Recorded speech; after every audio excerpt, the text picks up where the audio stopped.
Na aula de hoje, nós vamos continuar estudando trabalho, bem como a relação entre trabalho e energia. Inicialmente, vamos retomar a definição de trabalho de uma força constante. Nós estudamos na aula da semana anterior que o trabalho realizado por uma força F, de módulo constante, ao longo de um deslocamento D, é dado pela equação trabalho, representado pela letra grega tal, é igual ao módulo da força vezes o módulo do deslocamento vezes o cosseno do ângulo formado entre os vetores força e deslocamento. Estudamos também que, no Sistema Internacional de Unidades, a unidade de trabalho é o joule, a mesma unidade de energia. E vale a pena lembrar, um joule é igual a 1 newton vezes metro, que é igual a 1 quilograma vezes metro ao quadrado por segundo ao quadrado.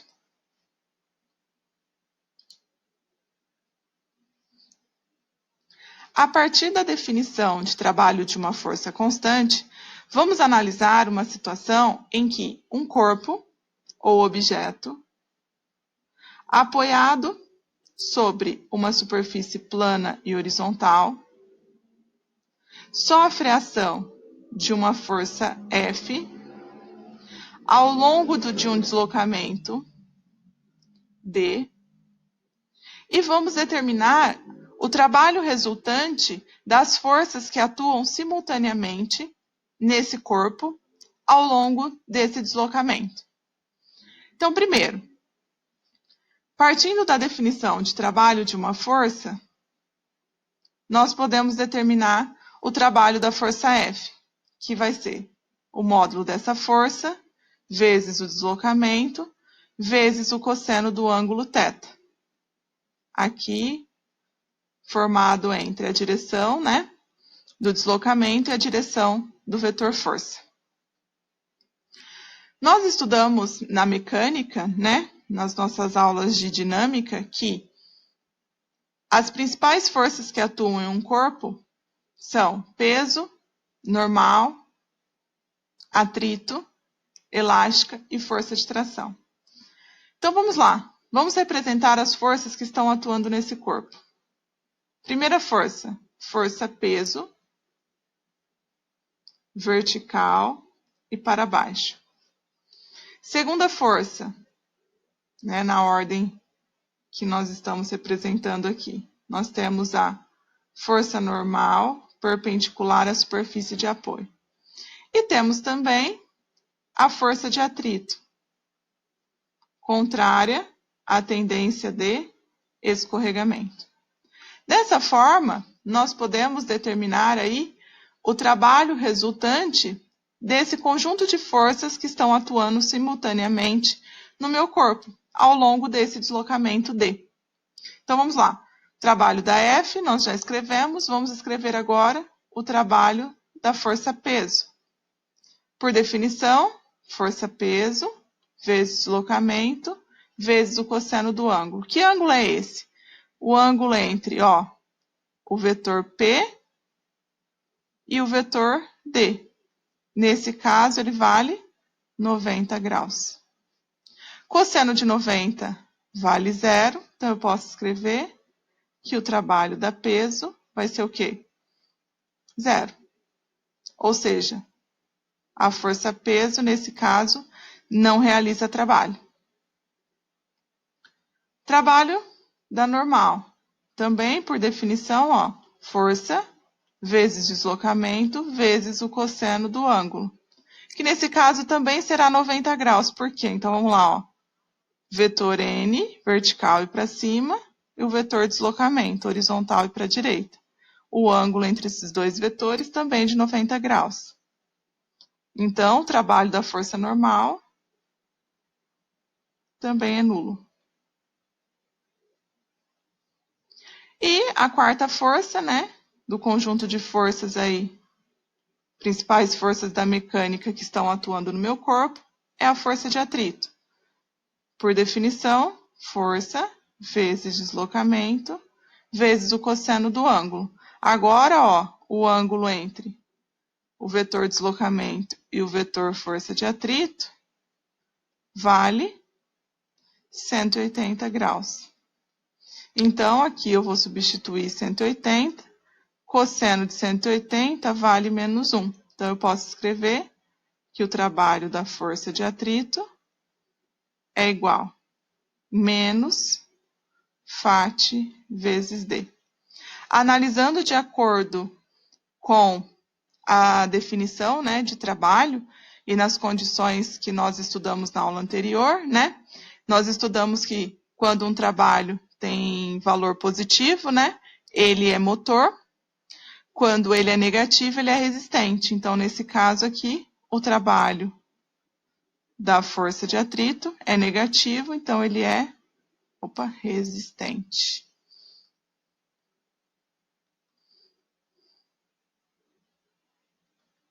Certo?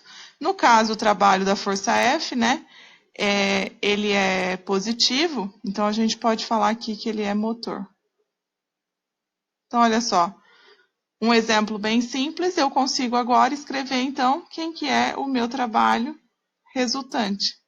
É o trabalho da F mais o trabalho da P mais o trabalho da normal mais o trabalho da força de atrito. Ou seja, o trabalho resultante é a soma do trabalho associado aí, né, realizado por cada uma das forças que estão atuando no meu sistema, no meu conjunto. Eu tenho um conjunto de forças atuando no meu bloco, né? Então, o trabalho resultante é a soma de cada um dos trabalhos, certo? De acordo aí com a definição que nós estudamos na semana anterior, de trabalho de uma força. Vale ressaltar aqui, né? Aqui eu fiz a definição utilizando incógnitas, né? Força, deslocamento, aí força normal, força peso, força de atrito. Num problema, né, de um exercício de aplicação com números, basta calcular a intensidade dessas forças e substituir para determinar aí, em número, né, quanto vale esse trabalho resultante. Então, olha só, o que é importante, né? Qual a informação importante que nós temos desse exemplo? Que quando um corpo se desloca ao longo de uma superfície plana e horizontal, a força peso e a força normal não realizam trabalho. Nós temos o trabalho nulo, certo? Agora, nós vamos analisar o trabalho da força-peso quando eu tenho um deslocamento vertical. Olha só, quando um corpo é abandonado de uma determinada altura, certo? Ou quando esse corpo é lançado verticalmente para cima. Então, olha só, na primeira figura aqui, o que eu tenho? Observa, ó, direção vertical do deslocamento e sentido para baixo. Na segunda figura, eu tenho direção vertical também, só que o deslocamento é para cima, certo? Então, vamos lá. Por definição, como eu retomei, né, revisei no início da aula de hoje, trabalho, letra grega tal, é força vezes deslocamento vezes o cosseno do ângulo entre o vetor força e o vetor deslocamento. Nesse caso, eu quero calcular o trabalho da força-peso ao longo de um deslocamento vertical. Então, vamos lá. Vou substituir. Trabalho da peso vai ser o quê? A força, peso, vezes o deslocamento. Olha só, que nesse caso, o módulo do deslocamento é a altura, né, de queda desse corpo, vezes o cosseno do ângulo entre o deslocamento e a força. Então, olha só, o que eu tenho aqui, ó? Força vertical e para baixo, força-peso. E o deslocamento tem a mesma direção e o mesmo sentido. Então, nesse caso, o ângulo vale 0. Cosseno de 0 vale 1. Então, o que eu posso escrever? Que trabalho da peso é peso vezes a altura. Substituindo aqui, né, a definição de força-peso por massa vezes a aceleração da gravidade, eu posso escrever que trabalho da força-peso é massa vezes gravidade vezes altura.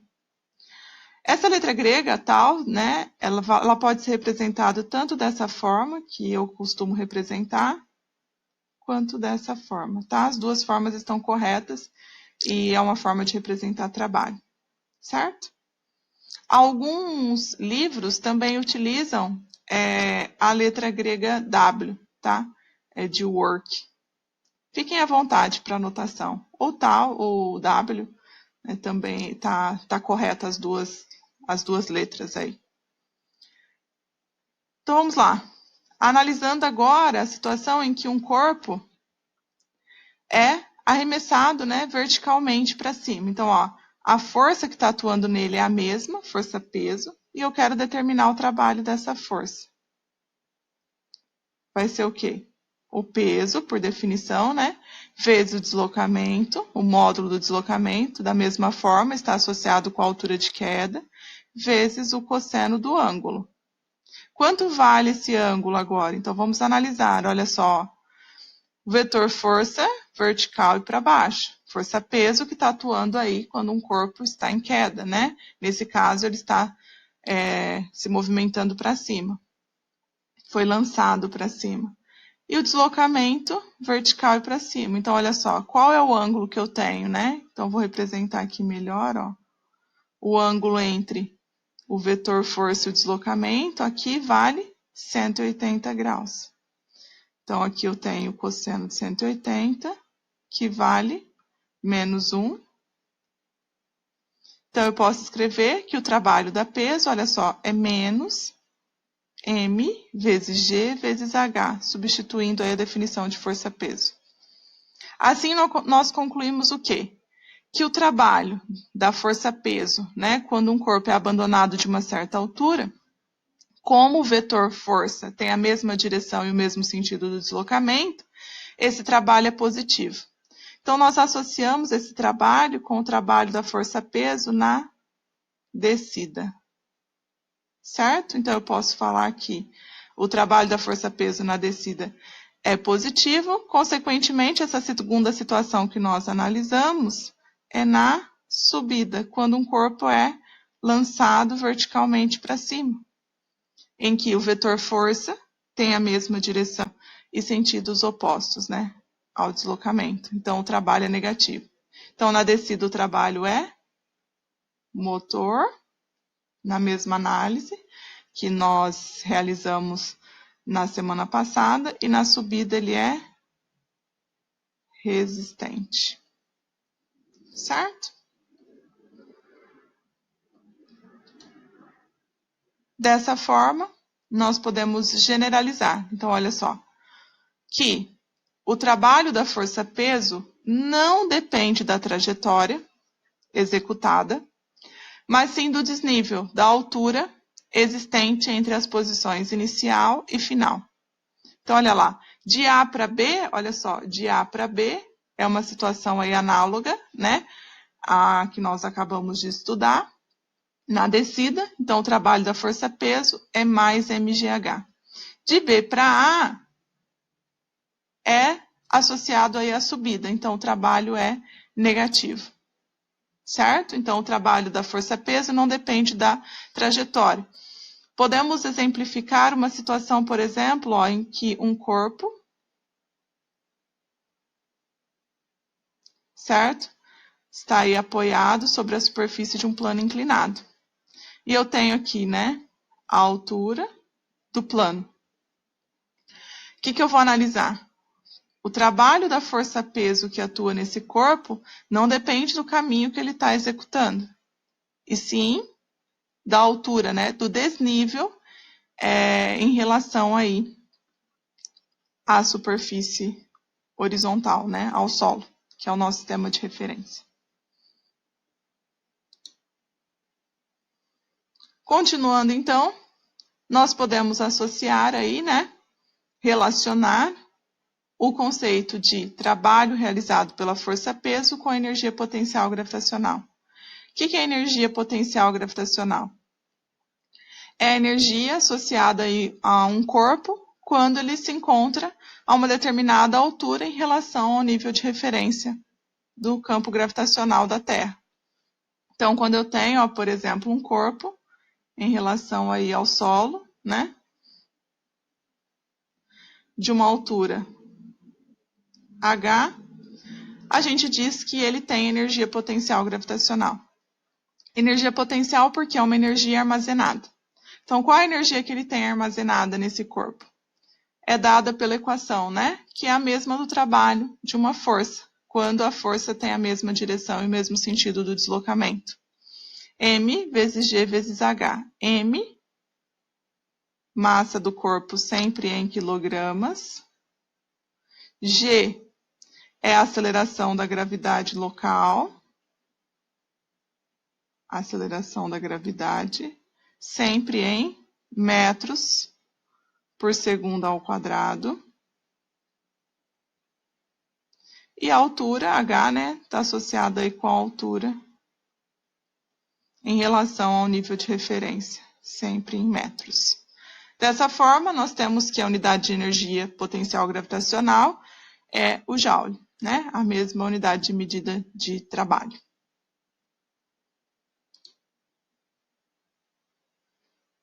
Podemos calcular também o trabalho da força elástica. Então, novamente, retomando aí a definição de trabalho de uma força que nós estudamos. Nós estudamos, na semana anterior, o trabalho de uma força variável. E para calcular o trabalho dessa força, a gente tinha o quê? Tinha um gráfico, né, de força versus deslocamento. E a gente calculava o trabalho relacionado, né, a essa força variável, essa força de módulo variável, com a área sob a curva, né? Então, nós temos que o trabalho da força elástica está associado aí com o trabalho de uma força variável. Então, olha só, basta analisar a figura, né? Essa figura que nós temos aqui no lado direito da tela. Nós temos aqui uma mola, né? Um corpo preso a essa mola, apoiado sobre uma superfície horizontal. Posição de equilíbrio significa o quê? Que a mola não está deformada, não está esticada nem comprimida. Se eu comprimir essa mola, o que eu tenho? Né? Eu deformar essa mola. Eu vou ter que aplicar uma força, essa força externa aqui, né? F, representada, e vai passar a atuar no meu sistema uma força elástica, que depende do quê? Vamos lembrar? Lá das principais forças da mecânica, força elástica é K vezes X. Depende da constante elástica da mola e da deformação que essa mola sofre, X. Então, olha só, quando eu abandonar, né, soltar esse corpo, essa força F vai parar de atuar e o que vai acontecer? A força elástica vai fazer com que a mola, que estava comprimida, volte à sua situação, posição de equilíbrio não deformada. E conforme essa força elástica vai atuando, né, esse corpo vai tentando retornar à posição de equilíbrio, o que eu tenho? Que vai mudando a deformação, né, dessa mola, o X vai variando, consequentemente a intensidade da força elástica também varia. E nós podemos representar a variação, né, dessa força elástica em função da deformação que essa mola sofre por um gráfico.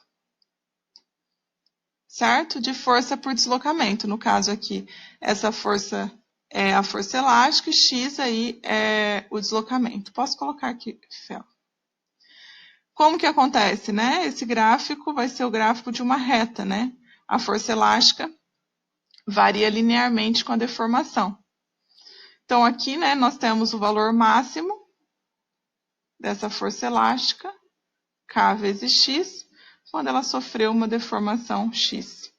E eu posso calcular o trabalho realizado por essa força pela área entre a curva, né, e o eixo do X. Aplicando aí a definição de trabalho de uma força variável, que é numericamente igual à área. Se eu observar aqui, eu tenho a área de um triângulo, né? Então, eu posso escrever aí que o trabalho da força elástica vai ser o quê? A base, aqui 0, né? Quando eu não deformei a minha mola aí, eu não tenho força elástica atuando nela. Então, a base aqui vale X vezes a altura, né? Do meu triângulo aqui, KX, dividido por 2. E eu consigo escrever, então, que o trabalho da força elástica é kx² dividido por 2, em que o K é a constante elástica da mola, né, uma característica da mola, que depende tanto do material que ela é feita, da espessura, do número de enrolamentos, e X é a deformação, tá? O quanto essa mola foi comprimida ou esticada. Lembrando que o K, né, deve ser dado em Newton por metro, e o X sempre em metro, sempre unidade do sistema internacional, para que a unidade de trabalho, né, seja joule.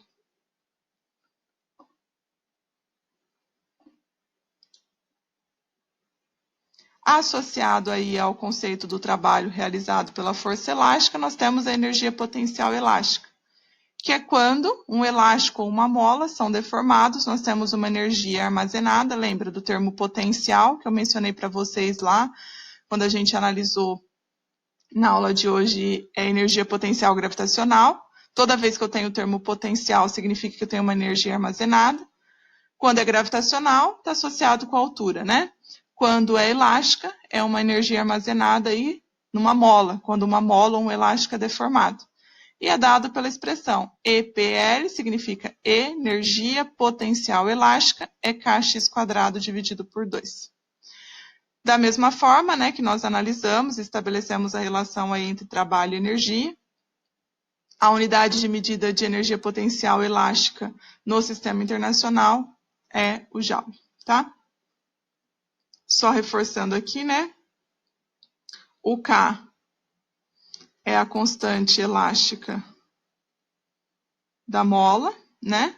O X é a deformação que essa mola vai sofrer.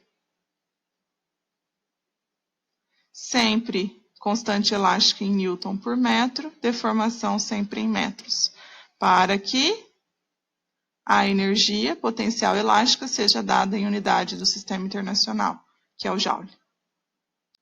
Dessa forma, nós finalizamos a teoria da aula de hoje. Vamos resolver os exercícios de aplicação e fixação na aula ao vivo e esclarecer todas as dúvidas existentes. Muito obrigado. Até daqui a pouco.